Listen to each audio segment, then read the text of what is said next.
할렐루야. 복된 주의 날 예배의 자리에 나오신 사랑하는 성도 여러분, 주님의 이름으로 환영하고 축복합니다. 이 예배의 자리에 우리 하나님 성령으로 함께하여 주시고 오늘도 예비하신 하늘의 은혜로 충만하게 내려주심을 믿으시기를 바랍니다. 우리 앞뒤 좌우로 성도의 문안 인사 나누시겠습니다. 한 주간 평안하셨습니까? 하나님이 함께 하십니다. 감사합니다.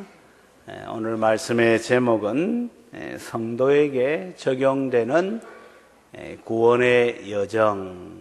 좀 말이 어렵습니다만은 그러나 구원받은 성도가 가야 될 길을 분명히 보여주고 있기 때문에 오늘 말씀의 제목을 성도에게 적용되는 구원의 여정 또는 과정, 이렇게 잡았습니다.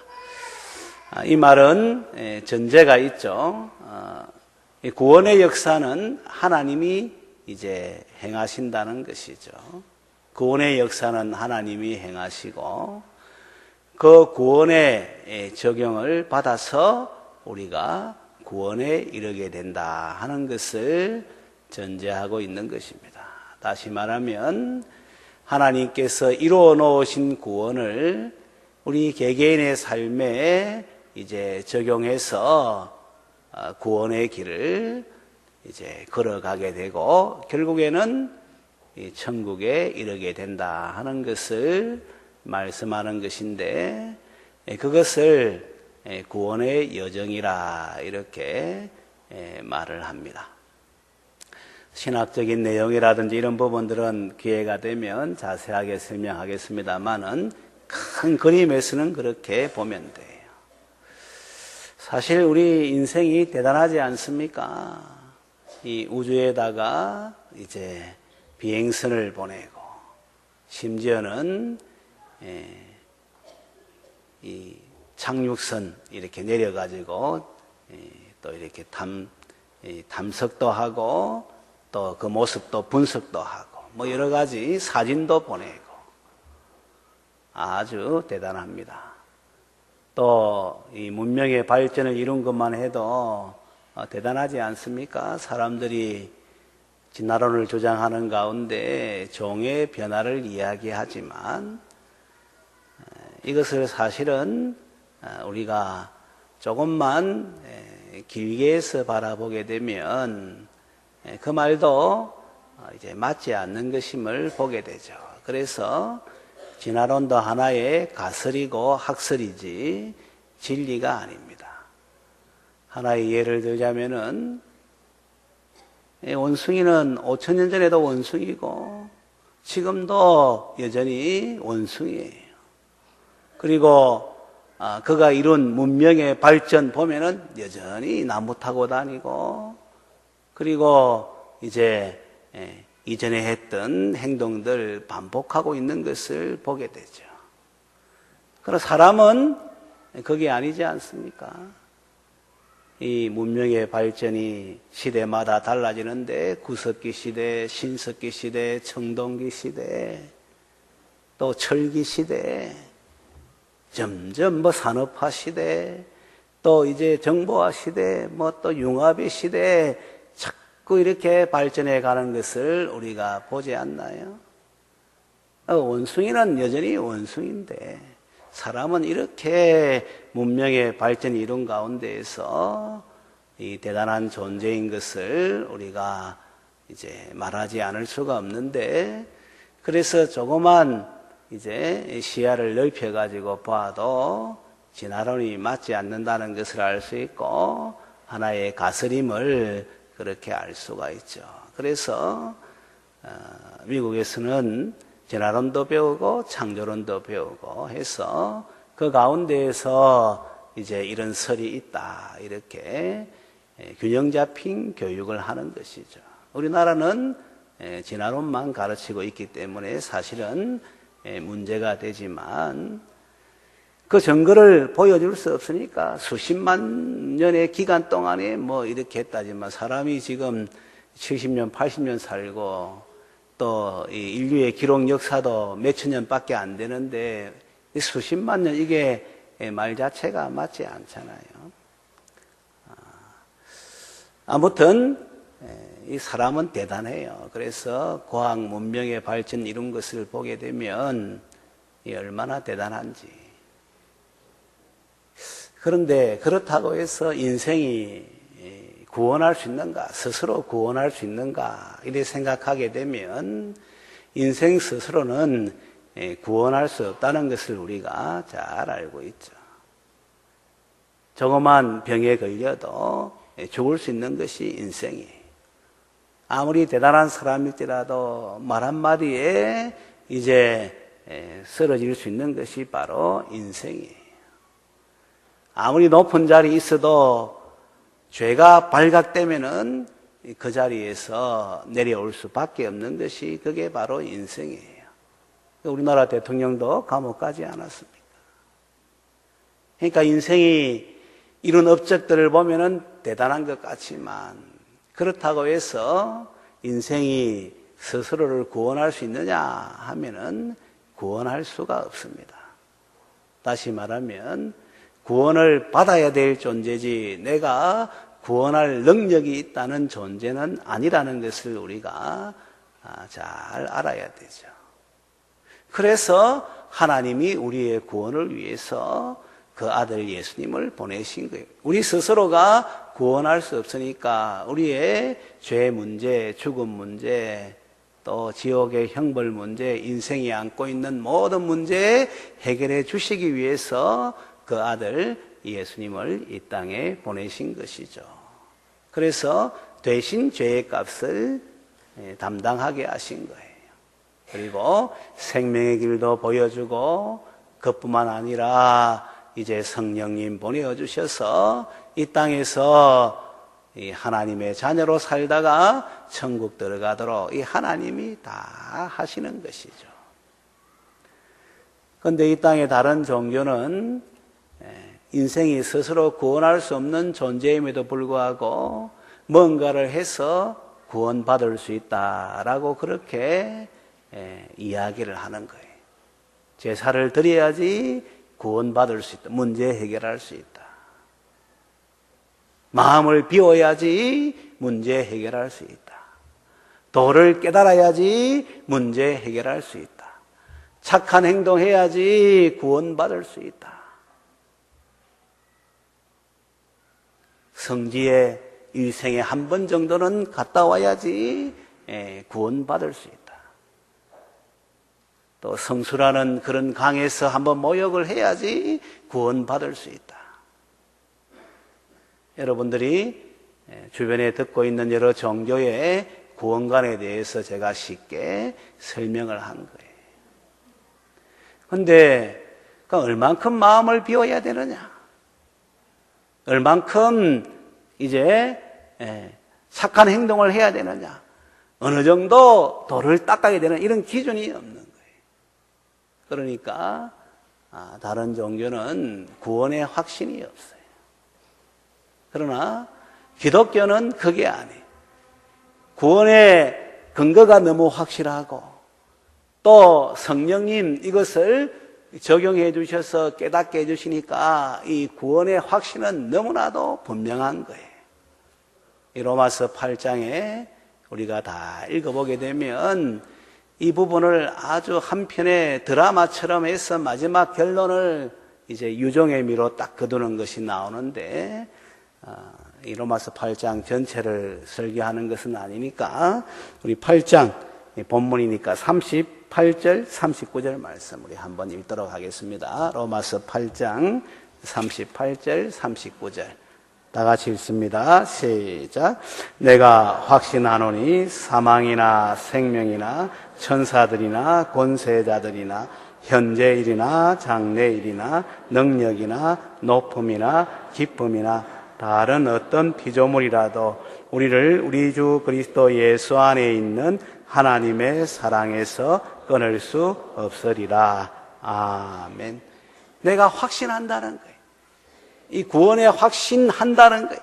이것은 지금 선포하듯이 그렇게 사도 바울이 기록하고 있음을 보게 되죠. 다른 종교는 구원의 확신이 없어요. 다른 종교는 죽고 난 다음에 그 다음에 결과를 봐야지 알 수 있다 이렇게 하지만 기독교는 그게 아니에요.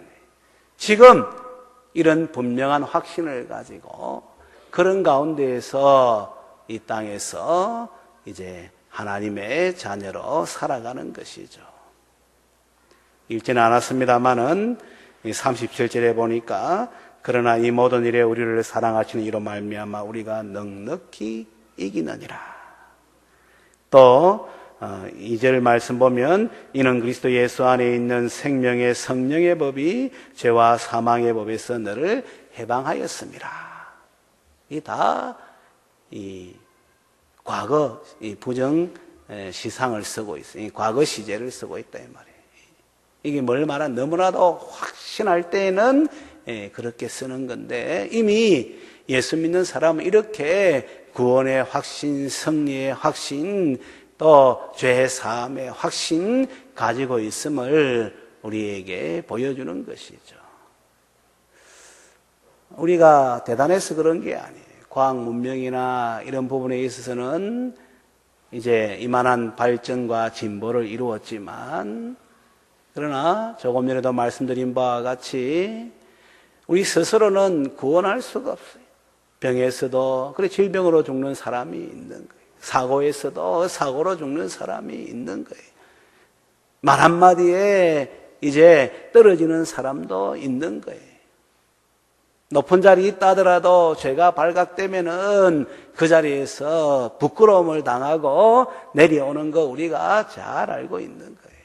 어찌할 수 없는 이런 모습의 인생이라는 것을 우리가 잘 알 수 있지 않습니까? 죽음 문제 해결하지 못하고 죄 문제도 해결하지 못하고 알면서도 자꾸 이렇게 죄 짓는 자리에 가는 것이 바로 우리의 모습이라는 것도 잘 알고 있지 않나요? 그래서 하나님이 조금 전에도 말씀드린 바와 같이 우리 인생을 구원하기 위해서 하나님이 다 하신 거예요. 예수 그리스도 안에서 하나님이 우리의 구원을 위해서 다 행하신 거예요. 그리고 그것을 믿기만 하면은 그 구원의 그 객관적인 사실이 나의 것에 적용되어져서 내가 구원의 자리에 이르게 되고 구원받은 사람으로 이제 살아가게 되고 그것도 긴가민가 하면서 살아가는 것이 아니라 확신하면서 그렇게 살아가게 되는 것이죠. 이것이 바로 성령님의 역사라는 거예요.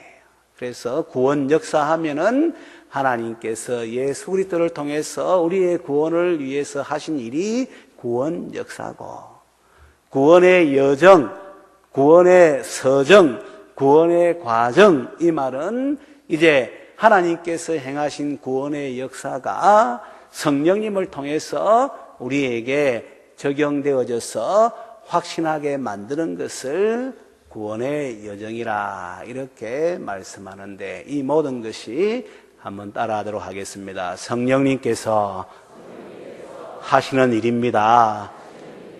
할렐루야. 성령님이 하시는 내가 뭔가 잘나서 또 똑똑해서 뭔가 깨달아서 그게 아니라 성령님이 이제 알게 하셔서 깨닫게 하셔서 그래서 구원의 자리에서 구원을 누리고 구원의 확신 가운데 살아가게 된다 하는 것을 우리에게 분명하게 말씀해 주는 것이죠. 그래서 성령님이 다 하시는 거예요. 그래서 스가랴 4장 6절에 보면은 이는 힘으로도 되지 아니하고 능으로도 되지 아니하고 오직 나의 영으로 되느니라 이 말씀이 바로 이걸 이야기하는 거예요. 에베소서 5장 18절에 오직 성령으로 충만함을 받으라 이 말씀도 바로 이걸 말씀하는 거예요. 왜? 성령님이 다 이제 구원을 적용하고 구원의 완성을 향해서 나아가게 하시니까 우리에게 있어서 필요한 것은 오순절에 이미 오신 성령님이 충만하도록 충만하게 역사하셔서 우리의 삶을 인도하도록, 그래서 그 구원을 누리고 살아갈 수 있도록 이제 필요하다는 것을 스가랴 선지자도 또 사도 바울도 그렇게 말씀하고 있는 것이죠. 로마서 8장은 성령장이라 이렇게 부릅니다. 우리가 잘 알다시피 고린도전서 13장은 사랑장이죠. 사랑장. 또 히브리서 11장은 믿음장이죠. 믿음장. 고린도전서 15장은 부활장이죠. 부활장. 제목을 붙인다면은 그렇게 붙일 수가 있는데, 로마서 8장은 성령에 대해서 얼마나 이제 자세하게 많은 것을 이제 기록해 놓았기 때문에 성령장이라 그렇게 말씀하고, 이 성령님이 하시는 일이 너무나도 우리의 구원을 위해서 많다는 것을 볼 수가 있는데, 2절 말씀 보면, 제가 읽어드릴게요. 여러분들 그냥 보세요. 2절 말씀 보면 성령님께서 죄와 사망의 법에서 우리를 해방시켜 주시고, 4절 말씀 보면 성령님께서 율법의 요구가 이루어지게 하시고, 또 6절에 보면 성령님께서 생명과 평안을 주시고, 11절에 보면 성령님께서 다시 살아나게 하시고, 16절에 보면 성령님께서 하나님의 자녀인 것을 증언하시고, 23절에 보면 성령님께서 소망 중에 참게 하시고, 비록 탄식을 하지만 소망 중에 참게 하시고, 28절 보면 성령님께서 모든 것이 합력하여 선이 되게 하시고, 30절에 보면 성령님께서 영화롭게 해주신다는 거예요. 그러니까 우리의 시작부터 죄와 사망의 법에서 해방시켜 주셔서 인생의 과정, 천국까지 가는 여정 속에서 다 간섭하셔서 마지막에 영화롭게 하신다. 그래서 로마서 8장을 읽어보게 되면은요, 얼마나 감격스러운지 몰라요. 그러니까 8장 31절부터는 이제 이 확신에 찬 말을 하는 거예요. 그래서 31절에는 만일 하나님이 우리를 위하시면 누가 우리를 대적하리요? 또 이제 33절에 누가 능히 하나님께서 택하신 자들을 고발하리요? 34절에는 누가 정죄하리요? 35절에 누가 우리를 그리스도의 사랑에서 끊으리요? 아무도 그렇게 할 수 없다는 거예요. 그래서 37절에 조금 전에 제가 읽었습니다마는, 그러나 이 모든 일에 우리를 사랑하시는 이로 말미암아 우리가 넉넉히 이기느니라 이렇게 고백하고, 38절 39절에서는 마지막 도장을 딱 찍는 거예요. 내가 확신하노니 이래 나오는 거예요. 그러니까 여러분, 예수 믿는 사람에게는 이런 확신이 있는 가운데 신앙생활하게 되고 구원의 은총을 누리게 되고 마침내 구원의 완성의 자리에 나아가게 된다 하는 것을 우리에게 너무나도 분명하게 보여주고 있는 것이죠. 그래서 저는 로마서 8장을 많이 읽습니다. 사람이 연약하기 때문에 우리의 모습 보고 환경 보면은 참 나락으로 떨어질 때가 많아요. 어떻게 보면 걷잡을 수 없는 이런 상태가 될 수도 있어요. 늘 영적 체력이 건강하면은 별 문제가 안 되지만, 그렇지 못할 때에는 이제 약해지는 가운데에서 더 어려움에 빠지는 것이 바로 우리의 모습이지 않습니까? 그래서 그럴수록 구원의 확신을 볼 수 있는 말씀을 많이 읽어야 되고, 그럴수록 자신을 보고 환경을 보는 것이 아니라 하나님을 많이 바라봐야 돼요.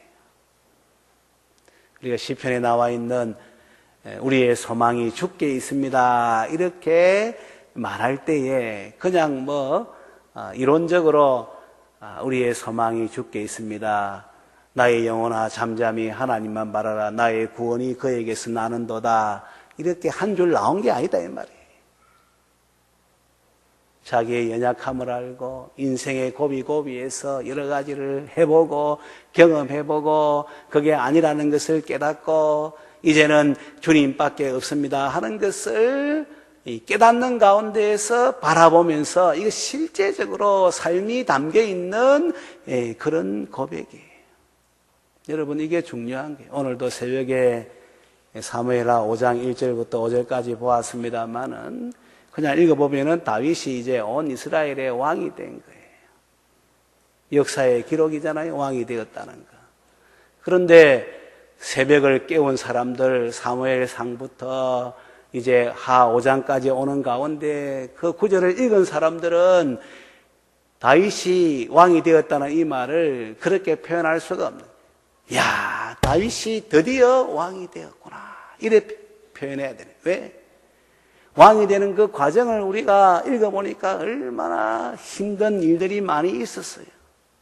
그런데도 결국 하나님의 뜻대로 다윗이 왕이 되는 것을 보면서 야, 드디어 다윗이 왕이 되었구나. 제가 새벽기도 인도할 때 사무엘하 5장 전장을 다 읽을까 하다가 그냥 넘어갈 수가 없는 거예요. 그래서 1절부터 5절까지 읽고 그 부분을 앞에 부분 한번 복습하면서 하나님이 이제 다윗으로 하여금 왕이 되게 하셨다. 그 삶의 과정은 우여곡절이 얼마나 많았는지 모르지만 꿈같이 지나가게 되고 하나님이 30세의 나이에 다윗을 헤브론에서 왕을 삼고 37세의 나이에 온 나라의 왕으로 이제 세우셨다. 저는 그거 읽을 때 감격이 되더라고요. 나의 소망이 주께 있습니다 할 때에는 그냥 고백하는 게 아니에요. 그리고 실제적이에요. 왜? 조금 전에도 말씀드렸다시피 인생 스스로 구원할 수가 없는, 돈 있다고 문제 해결되는 게 아니에요. 또 세력이 많이 따른다고 문제 해결되는 것도 아니에요. 내가 권력이 있다고 문제 해결되는 것도 아니에요. 그런 것은 다 하나님께서 섬기기 위해서 주신 하나의 도구이지 그게 문제 해결하고 구원하는 것이 아니에요. 구원은 한번 따라하도록 하겠습니다. 오직 하나님에게 달려 있습니다. 할렐루야.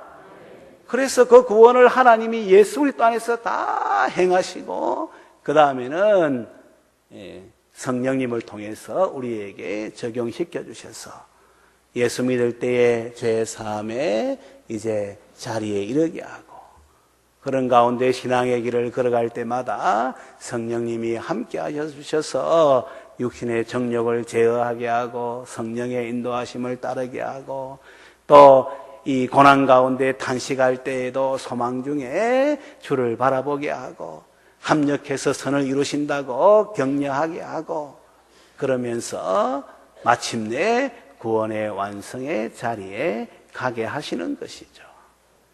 그래서 오순절에 임하신 성령님이 얼마나 소중한 분이라는 것을 우리가 고백하지 않을 수가 없으며 이 성령님을 보내신 성부 하나님, 성자 하나님에게 우리가 감사 찬양을 드리지 않을 수가 없는 거예요. 우리가 성령 강림 주일을 보내고 이제 4주간 성령에 대해서 말씀을 듣는 이유도 바로 여기에 있는 것이죠.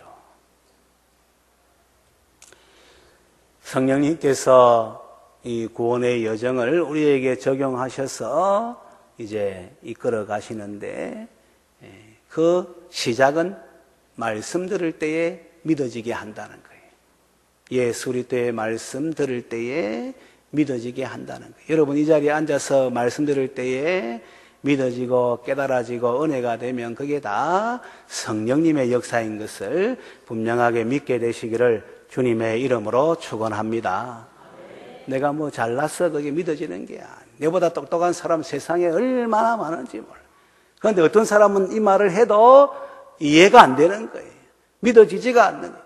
그런데 우리는 쉽게 믿어지게 되고 아멘이 되고 감사합니다 하게 되고 힘을 얻게 되고 우리의 삶이 변화되는 자리에 가게 되고 그런 모습인 것을 고백하지 않습니까? 이게 다 성령님의 역.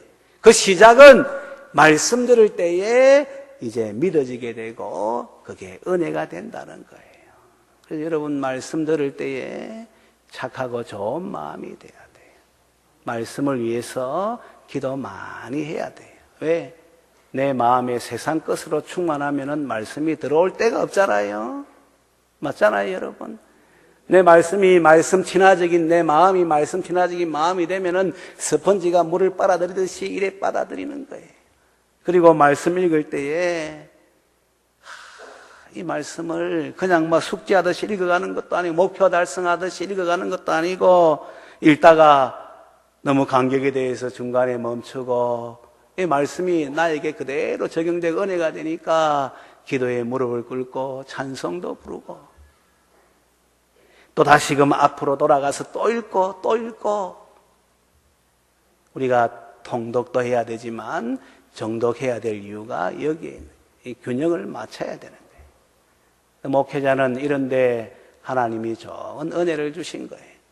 저는 손과 발로 섬기는 것이 아니라 말씀으로 섬기고 기도로 섬기는 사람이니까 말씀 많이 봐야 되잖아요. 이 볼 때마다 얼마나 은혜가 되는지.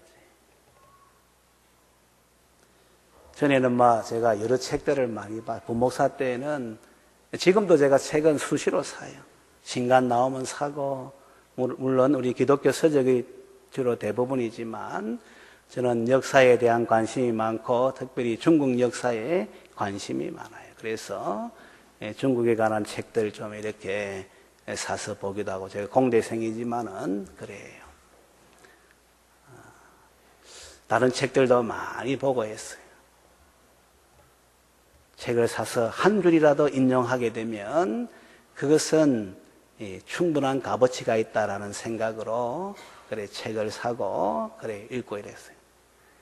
지금은 책을 안 사는 건 아니에요. 지금도 알라딘에 들어가가지고 책 주문하고 사서 재놓고 또 이렇게 읽다가 또 되면 제 방에 갖다 놔놓고 그 다음에 또 기회가 되면 또 성도들한테도 나눠주고 제가 읽은 꼭 필요한 책 빼고는 이렇게 그래야 하는데 지금은 성경책을 많이 봐요. 왜냐하면 그 책은 참고 정도 하지만 이 성경책을 읽으면은 너무 은혜가 되는 구절이 많고 깨닫는 바가 많아요. 돌아보게 하고 하나님의 자녀의 분복이 어떠한지를 깨닫게 되고 영적으로 이 파워를 얻게 돼요. 그래서 성경책을 많이 읽어요. 또 이것도 편식하지 않기 위해서 저는 지금 에스겔서를 읽고 있어요. 에스겔서 어제 20장 이제까지 읽었습니다만은 에스겔서를 읽고 있고 이 주로 읽는 건 에스겔서 지금은.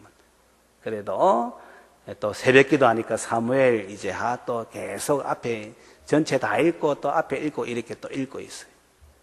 그 다음에 또 로마서도 읽고 고린도전서도 읽고 반복해서 읽고 있죠.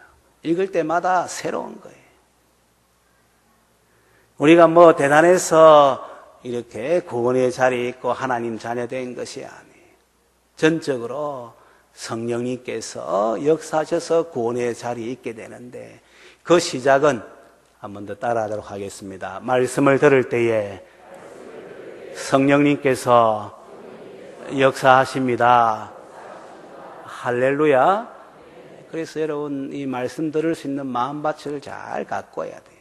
세상 것으로 충만하면 안 돼요. 내 생각으로 충만해도 안 돼요. 착하고 좋은 마음으로 말씀 들으면은 3살짜리가 말을 해도 5살짜리가 말을 해도 하나님 말씀할 때에는 아멘 하고 그 말씀이 내 영의 양식이 되고 내 삶을 움직이는 동력이 된다는 것을 여러분들이 경험하게 될 것입니다.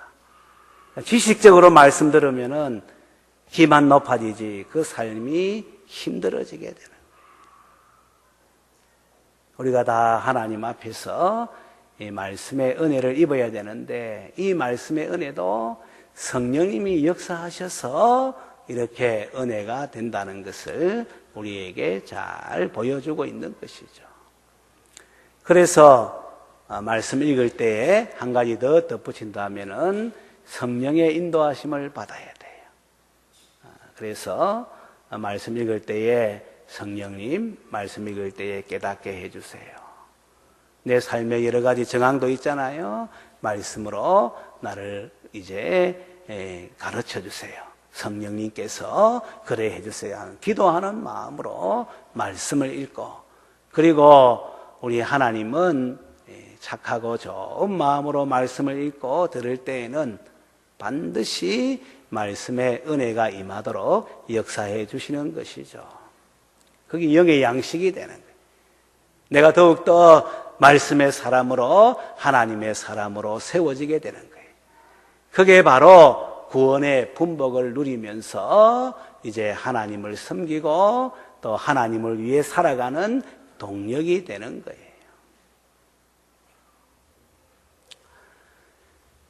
이 구원의 여정은 전적으로 성령님으로부터 시작돼서 성령님이 완성해 주시는데, 그 과정은, 그 목적은 8장 우리 29절이, 자, 우리 28절 29절 한번 읽어볼까요? 28절 29절 시작.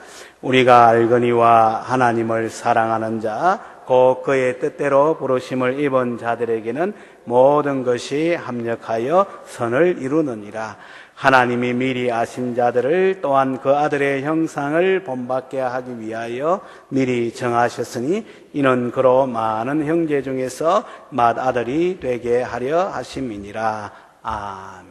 이 말씀 우리가 잘 알잖아요. 하나님 이제 합력해서 선을 이룬다는 말씀. 그런데 사람들이 그럼 선이 뭔가 이걸 잘 몰라요. 선이 그냥 뭐 잘 되는 것인가 이렇게 생각하는데, 늘 말씀하지만 성경은 답을 분명하게 보여주고 있어요.